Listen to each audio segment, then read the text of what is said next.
Hi, welcome.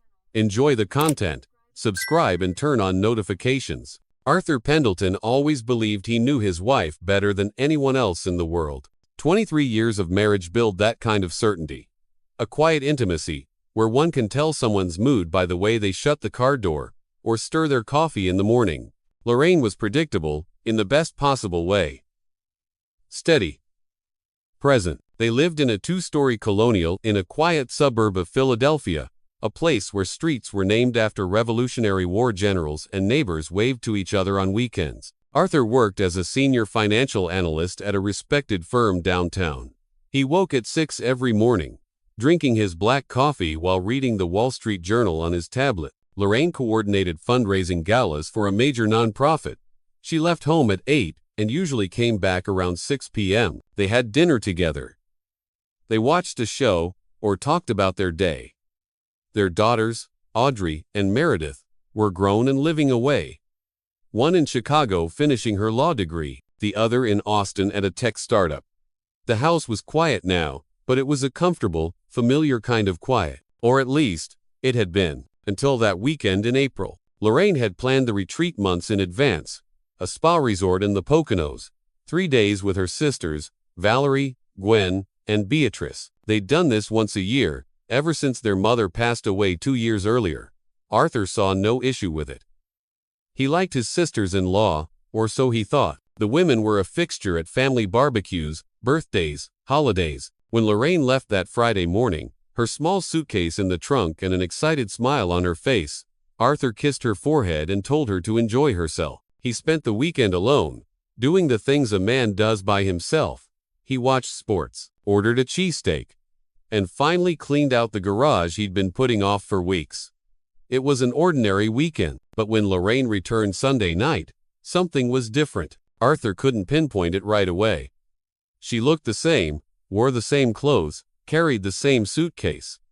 She walked in, dropped her bag in the entryway, hugged him, and said she was tired. The spa had been wonderful, she said, but intense.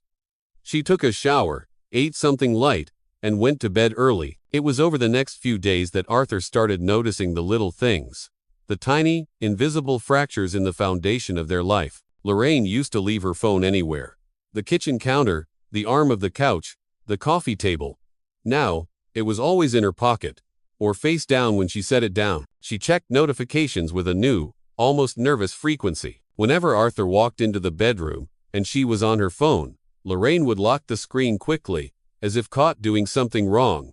She'd smile at him, but the smile never reached her eyes. On the Wednesday after her return, during dinner, Arthur casually mentioned he was thinking about getting a new car, maybe a newer sedan. Lorraine barely reacted, merely giving a distracted, while glancing at the phone next to her plate. He asked if she was even listening. Lorraine looked up, apologized, and said it was work, a difficult donor who wouldn't stop messaging. Arthur remained silent, but a strange, cold weight settled in his stomach.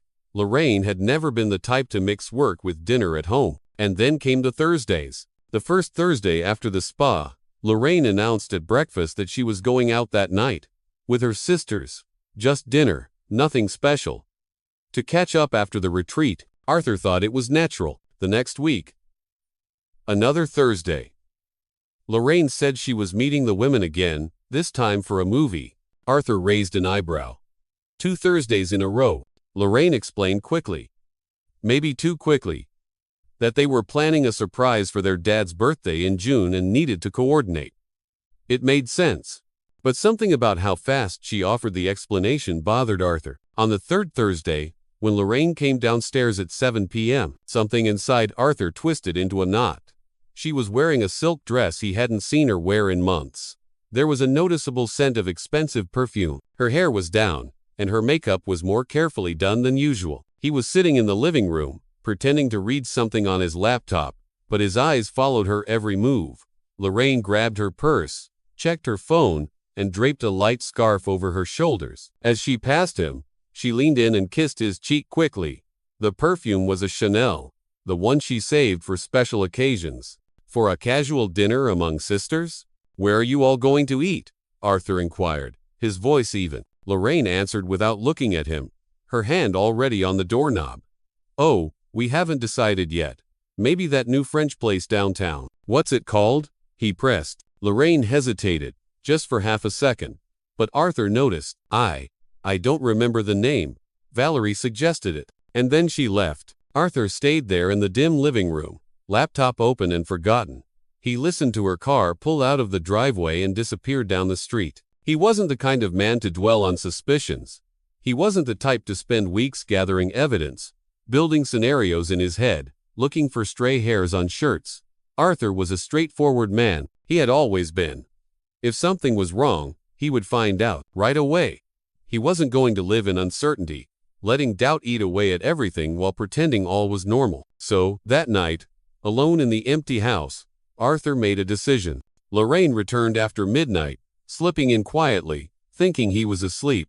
But Arthur was awake in his study. He was already holding the business card of a private investigator, one a colleague had mentioned months earlier during a corporate fraud case. The next morning, a Friday, Arthur called from his office.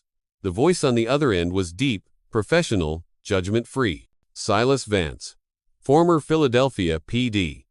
20 years of experience in private investigations. Arthur explained the situation in dry, factual terms, as if reporting numbers from a financial statement. The change in behavior, the hidden phone, the regular Thursday outings. Silas listened in silence, then simply said, "I can start next Thursday. If there's something to find, I'll find it. 2 weeks, max." Arthur paid the deposit by bank transfer, hung up, and stared out his office window at the city below. The traffic on the Schuylkill Expressway.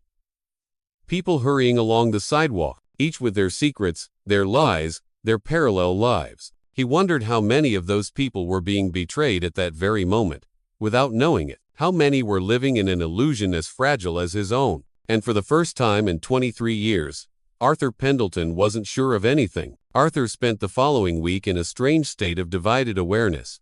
Part of him kept functioning normally, going to the office, reviewing spreadsheets, attending meetings, replying to emails with the usual efficiency built over 2 decades. But another part, a hidden layer of his mind, was constantly alert, watching Lorraine with a microscopic attention he'd never shown before. Every gesture was analyzed, every word weighed on an invisible scale. She seemed normal, or at least, she tried to seem that way. She asked about his work, commented on a difficult client, laughed at some silly joke on TV. But Arthur now saw what he'd once ignored, the way she looked away when he watched her too long. How her answers came either too quickly or too vaguely. The almost imperceptible tension in her shoulders whenever her phone buzzed. On the following Tuesday, Arthur was in the kitchen making coffee when Lorraine walked in, still in her robe, her hair damp from the shower. She grabbed a mug and stood beside him as they waited for the coffee to finish brewing. It was a scene they'd repeated thousands of times over the years. Mundane, yet intimate. Lorraine made a comment about the weather. Arthur murmured in agreement. Then her phone, sitting on the counter, vibrated. Lorraine snatched it up quickly, glanced at the screen, and Arthur saw her expression shift for a fraction of a second. Something between surprise and nervousness. She locked the phone and set it back on the counter, face down. "Who was that?" Arthur inquired. "Oh, just Valerie," she replied, confirming something for Thursday. Arthur drank his coffee in silence. The hot liquid went down with a bitterness that had nothing to do with the drink itself. Thursday arrived with torturous slowness. Arthur knew Silas Vance would be following Lorraine that night. The first real night of investigation. The idea of another man watching his wife, photographing her movements, witnessing whatever she might be doing, it filled him with a strange mix of relief and nausea. He wanted the truth, but he also feared what it might reveal. He left for work at 7 a.m., as usual, but his mind was elsewhere. At 5 p.m., unable to concentrate, Arthur left the office early and went home. Lorraine arrived a little after 6, greeted him with an automatic kiss on the cheek, and went upstairs to change. When she came down half an hour later, she was wearing dark jeans and a silk blouse that brought out her eyes. Low heels, discreet earrings. Pretty, but not overdone. Calculated. She grabbed her keys. "Heading out to meet the girls," she announced. "Where are you eating?" Arthur asked. She answered vaguely. "Someplace Gwen suggested." He nodded. "Have fun." She smiled and left. Arthur sat in the dim living room, the TV on some random channel he wasn't really watching, and waited. The phone didn't ring that night. Lorraine came back after midnight, slipped in quietly, and went upstairs. Arthur pretended to sleep but stayed awake until nearly dawn. The next morning, Friday, Arthur got a text from Silas. First night documented. We'll continue surveillance for another week to establish a pattern. We'll let you know when I have something concrete. Arthur read the message 3 times, then deleted it. The wait would be longer than he'd imagined. The following days were a torture of forced normalcy. Arthur went to work, came home, had dinner with Lorraine, watched TV. She casually mentioned that next Thursday she'd probably go out with her sisters again. Arthur just nodded. On Sunday, they went to the grocery store together, pushing the cart through the aisles, picking out fruit and bread like any ordinary couple. Arthur watched Lorraine take items off the shelves and wondered, who was this woman beside him, really? The second Thursday arrived. Lorraine went out again. Same excuse, same careful preparation. Arthur stayed home, every minute dragging like an eternity. This time, he couldn't even pretend to care about the TV. He walked around the house, up to his study, back down to the kitchen, sat on the porch watching the empty suburban street. At 11:50 p.m., his phone buzzed. A message from Silas. Got what you need. Same cafe tomorrow. 9 a.m. Arthur's heart raced. He replied only, okay, and stared at his phone screen until it went dark. Lorraine came home just after midnight. Arthur lay in the dark bedroom, eyes open, listening to her move quietly through the bathroom, then slip into bed beside him. Her breathing evened out within minutes. She slept peacefully, while he stayed awake all night, staring at the ceiling. Friday morning, Arthur told Lorraine he had an early meeting and left before she was fully awake. The cafe on Walnut Street was nearly empty when he arrived at 9 sharp.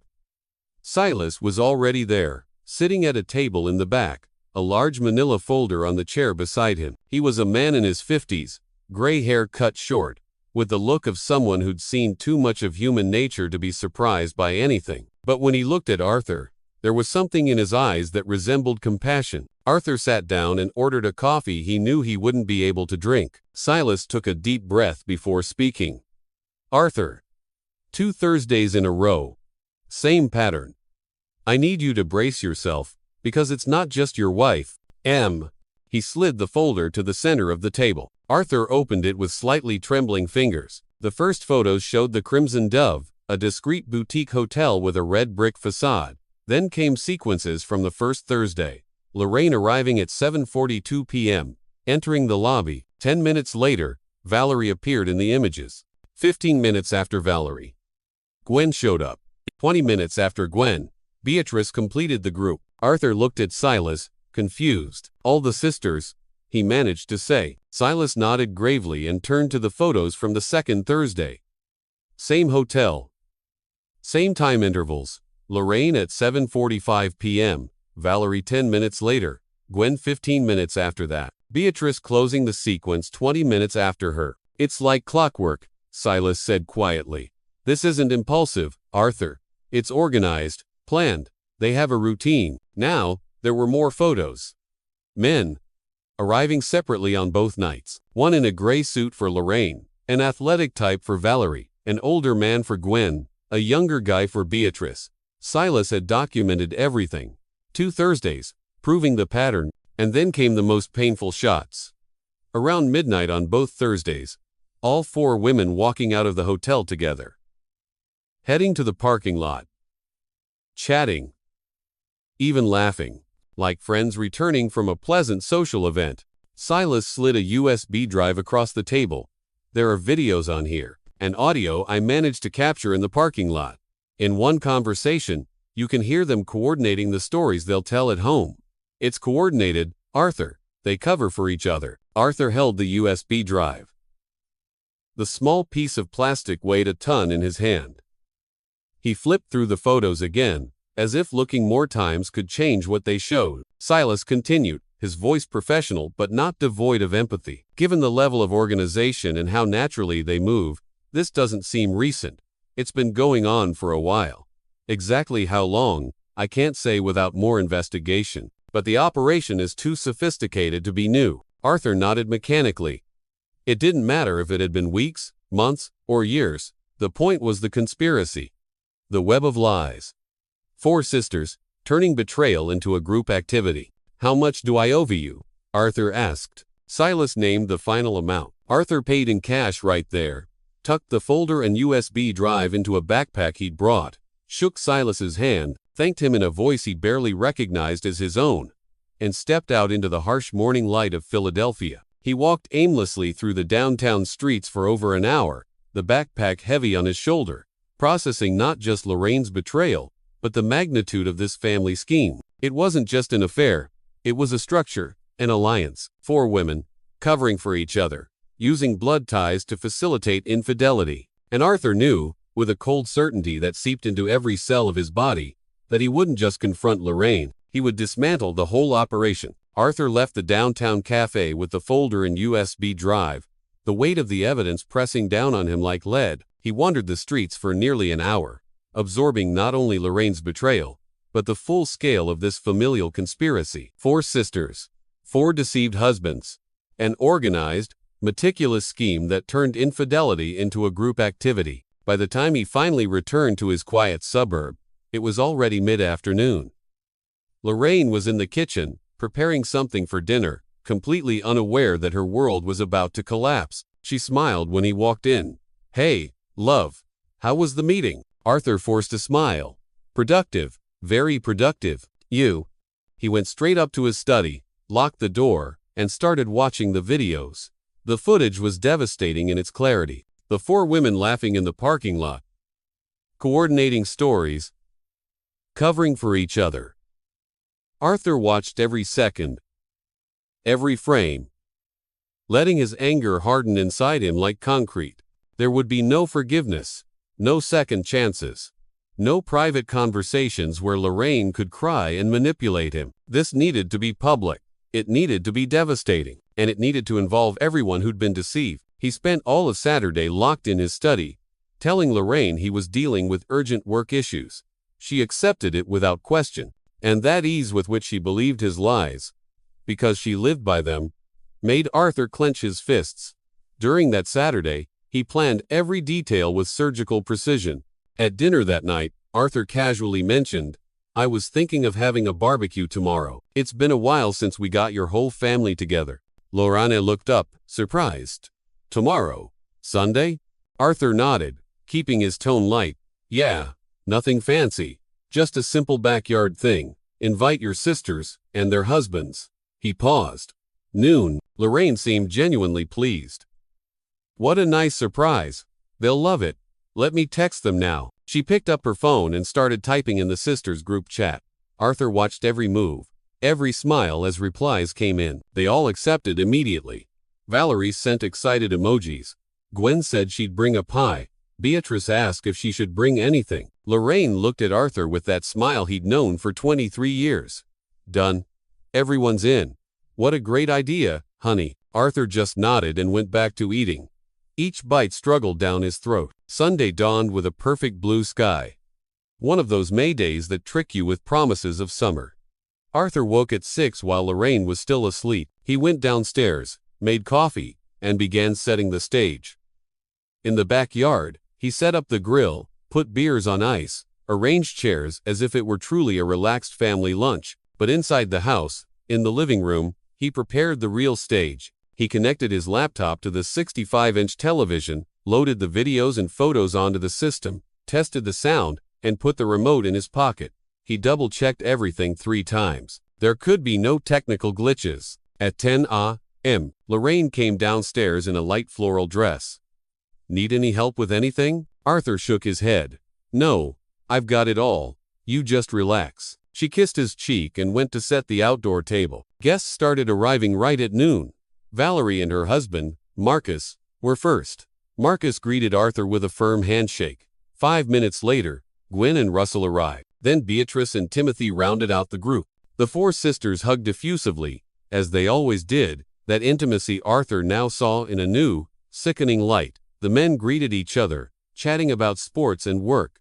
Everything seemed perfectly normal. Arthur lit the grill, offered drinks, played the perfect host. Lorraine moved among the guests, smiling, serving snacks. The sisters laughed at some inside joke. It was the picture of family harmony. After 20 minutes of casual conversation in the yard, Arthur wiped his hands on a towel and said loudly, "Everyone, before we start grilling, I need to show you something inside. It'll be quick." His tone was light, casual. Lorraine looked at him curiously. "Show what?" Arthur just smiled. "Come on, everyone. It's important." He started walking toward the house. The guests exchanged glances, but followed him. They entered through the sliding door into the living room. Arthur gestured to the large sofa and armchairs. "Have a seat. It'll only take a few minutes." They settled in, still relaxed, suspecting nothing. Marcus cracked a joke about it being a work slideshow. Timothy chuckled. Arthur picked up the remote and turned on the TV. The screen lit up with his computer desktop. He looked at the four sisters seated there. The three husbands scattered among them. No one understood what was happening. Arthur took a deep breath. "A few weeks ago, I started noticing changes in Lorraine's behavior. The hidden phone, going out every Thursday night. So, I hired a private investigator." The mood in the room shifted instantly. Lorraine went pale. Valerie shifted uncomfortably in her chair.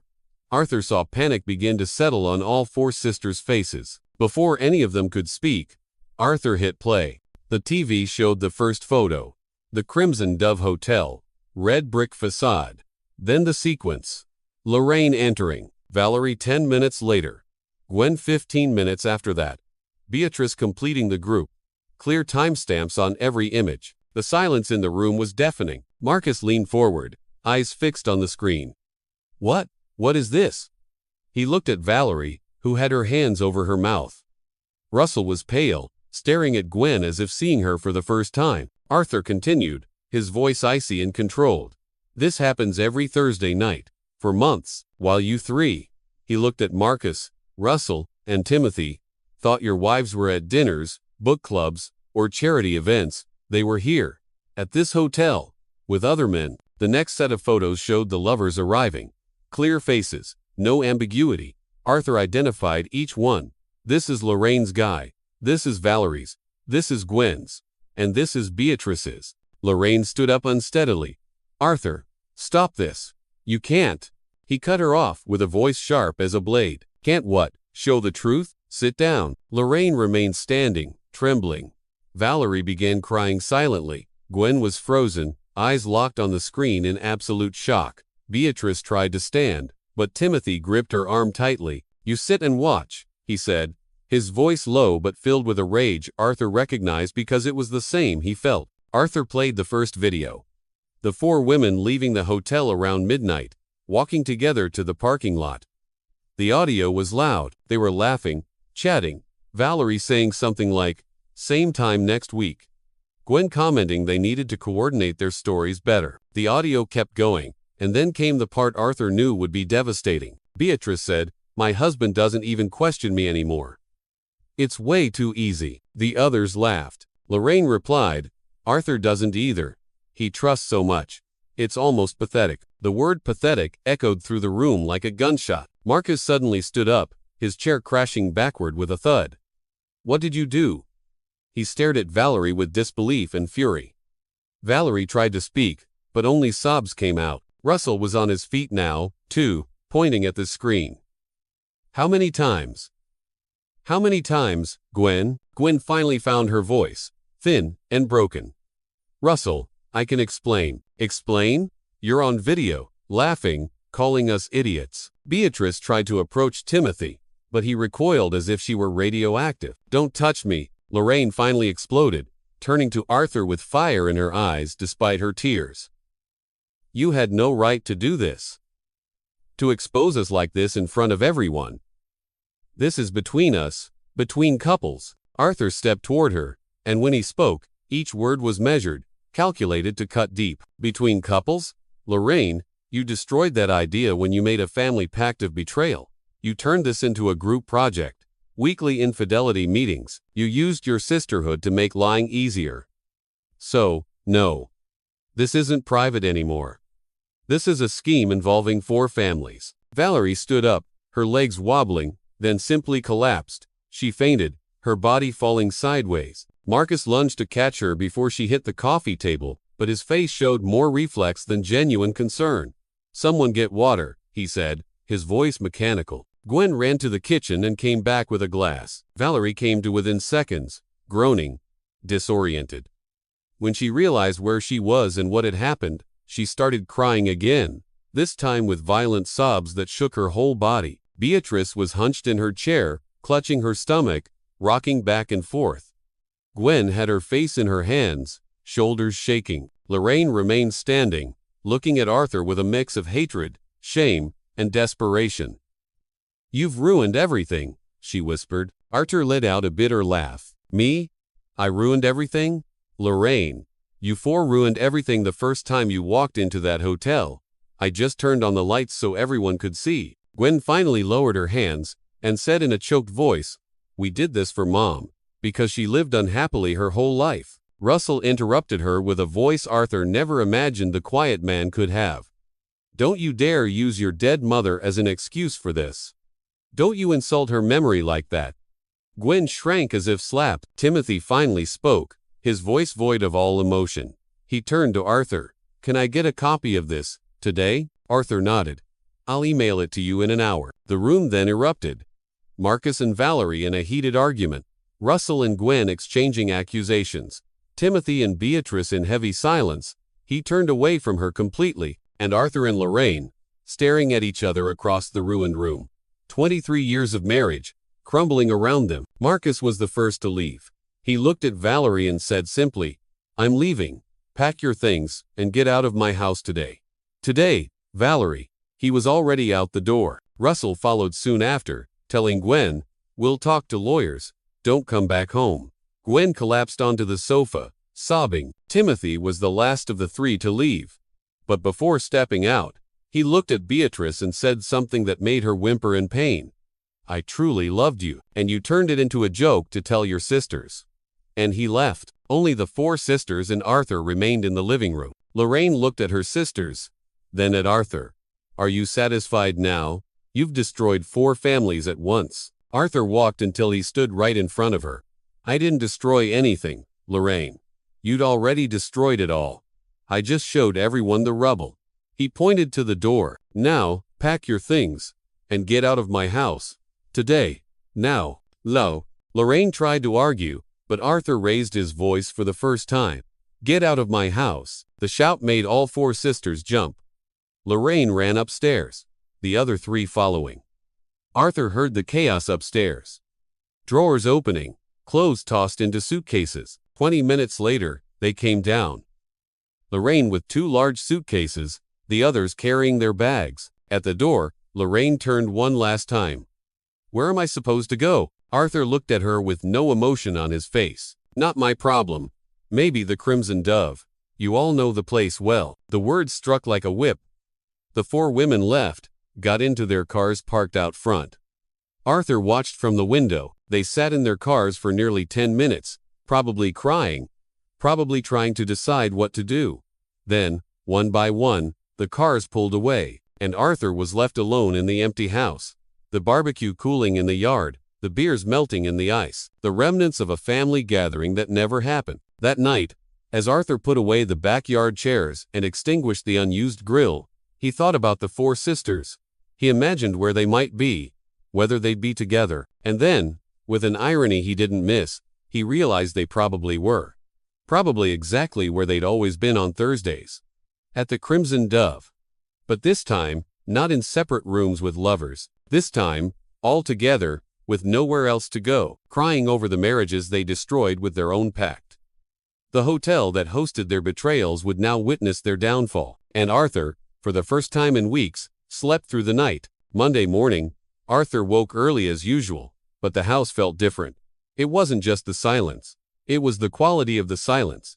There was no tension in the air anymore, no feeling of walking on broken glass. He made coffee, sat at the kitchen table, and for the first time in weeks, ate breakfast without a knot in his stomach. His phone buzzed, a text from Marcus. "Arthur, thanks for yesterday. It hurt, but it needed to happen. Valerie didn't come home. I changed the locks this morning. My lawyer's already preparing the papers." Arthur replied only, "Did what needed to be done. Good luck with everything." Minutes later, another message, this time from Russell. "Never thought Gwen was capable of this. I'm devastated, but also relieved to know the truth. Thanks for having the courage to expose it. And finally, Timothy. Beatrice tried calling me 23 times last night. Block the number. Divorce papers will be filed this week. Arthur put his phone away. He thought of the three men, each dealing with the same pain he was, each having to rebuild a life they thought was solid, but turned out to be built on quicksand. But at least now, they knew the truth. At 10 a.m., Arthur called the office and requested a week off. Urgent personal matters. On Tuesday, Arthur went to a law firm downtown. The attorney, a woman in her 50s named Patricia Hoffman, listened to the whole story without interrupting, her eyes widening more with each piece of evidence Arthur showed her from Silas's investigation. "Mr. Pendleton," she said when he finished, "in 27 years of practice, I have never seen anything so organized. This isn't a simple infidelity case. It's a family conspiracy." "I know," Arthur said, "and I want that made clear in the proceedings. I don't want settlement. I don't want mediation. I want a straight divorce, and I want the reasons documented." "Why?" Patricia asked gently. "So when our daughters, Audrey and Meredith, read the documents, there's no doubt what their mother did." That afternoon, Arthur got an unexpected call. It was Gerald Whitmore, Lorraine's father, a 72-year-old man Arthur had always respected. "Arthur," the old man's voice was choked. "Son, I have no words. My girls," he paused, "they're using their mother as an excuse, saying they did this for her, because she was unhappy." Gerald's voice grew firm, angry. "My Helen wasn't unhappy. She was the strongest woman I ever knew, and now, my daughters have taken her memory and twisted it to justify this filth. Arthur, I want you to know, you will always be my son-in-law. You will always be welcome in my home. The girls, they are not until they understand the gravity of what they've done." On Thursday, exactly 1 week after their last meeting at the hotel, Arthur's phone rang. An unknown number. "Mr. Pendleton?" a young woman's voice asked nervously. "My name is Amanda. I'm the manager at the Crimson Dove." She hesitated. "Look, I shouldn't be calling, but the 4 women, they've been staying here since Sunday, all in the same room. Today, one of them, the blonde one, she had a collapse in the lobby. We had to call paramedics." "Why are you calling me?" Arthur asked, his voice flat. The manager sighed. "Because the bill's been unpaid for 5 days. Their cards were all declined. I thought you should know." Arthur thought for a moment. "How much is the bill?" She named the amount. "I'll pay it," Arthur said, "but only for 2 more nights. After that, they have to leave. And I don't want them to know I paid." He wasn't doing it for Lorraine. He was doing it because he still had dignity, still had compassion, even when directed at those who didn't deserve it. But that was all. Just that, and nothing more. Days turned into weeks. Arthur sold the house. Too many memories, too many ghosts in every room. He bought a modern apartment in Center City, 18th floor, with a view of the skyline, a place where everything was new, where nothing smelled like Lorraine. His daughters, Audrey and Meredith, flew home when he told them the truth. Their reaction was shock, then fury at their mother, then deep sadness. "How could she?" Audrey asked, tears streaming down her face. "How could she do this to you? To us?" Arthur hugged both of them. "People make choices," he said simply. "And sometimes, those choices reveal who they really are." The girl stood by him without hesitation. 6 months after the confrontation, on a Thursday night, the irony wasn't lost on him. Arthur was dining alone at a sophisticated Italian restaurant. He had a book open beside his plate, an excellent red wine, and was genuinely enjoying his meal. That's when he saw her, Lorraine, across the restaurant. She was with someone, a man Arthur didn't recognize. She looked different, thinner, shorter hair. She saw him at the same moment. Their eyes met. Arthur saw the shock in her, saw her swallow hard. Then, unexpectedly, Lorraine stood up and walked to his table. "Arthur," her voice was small, tired. "Lorraine," he kept his tone neutral. "You look well." "I am well." A heavy silence. Then she said, her voice breaking, "I ruined everything, didn't I?" Arthur took a sip of wine. "Yes, you did." Tears welled in her eyes. "The girls won't talk to me. My dad barely speaks to me. My sisters, we don't talk anymore. I've lost everything." "And why are you telling me this?" he asked. "Because I wanted you to know that I understand now. that I've paid. He interrupted her, his voice low but firm. Lorraine, you're not paying. You're living with the consequences of your choices. There's a difference. And as for me knowing, I don't need to know. I don't care anymore. The words hit her like a punch. You don't care? Arthur shook his head. No, I cared for 23 years. I cared when you were cheating on me. I cared when I found out. But now you're a stranger I used to know. He paused. Now, please go back to your table. I was enjoying my dinner. Alone. She stood there a few more seconds, then turned and walked shakily back to her table. 5 minutes later, she and her companion left. Arthur was already reading his book again. The following Thursday, because Arthur had deliberately decided to make Thursdays his special day, he was in his new apartment with Audrey and Meredith, who'd come to visit together. They made homemade pizza, watched a bad movie, laughed at inside jokes. At one point, Meredith said, "Dad, I'm proud of you for how you handled everything. You didn't become bitter, you just moved on." Arthur looked at his two daughters, now strong, independent women, and felt gratitude. "I learned something," he said. "Dignity doesn't come from forgiving the unforgivable.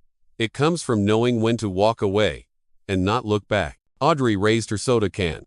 To dignity, then. The three of them clinked glasses. A year after the Sunday that changed everything, the divorce was finalized. Of the four Whitmore sisters, Arthur knew little. They had scattered, their pact and their bonds shattered into a million pieces, a cautionary tale whispered in suburban social circles. And Arthur Pendleton, the financial analyst who exposed it all on a May afternoon, became a symbol of something simpler and deeper, the refusal to live a lie. The choice of dignity over comfort. One Thursday night, a year and a half later, Arthur stood on his apartment balcony, looking out at the city lights, a glass of wine in hand, completely alone, but in no way lonely. And he realized that maybe this was the biggest difference between him and Lorraine. She sought freedom through lies and found a prison. He accepted the truth and found liberation. And Arthur Pendleton finally understood that true dignity doesn't come from how much pain you can inflict on those who hurt you, but from how much peace you can find in walking away from them with your head held high. Thank you for watching the video. If you enjoyed it, don't forget to subscribe to the channel and turn on notifications so you won't miss any updates. See you next.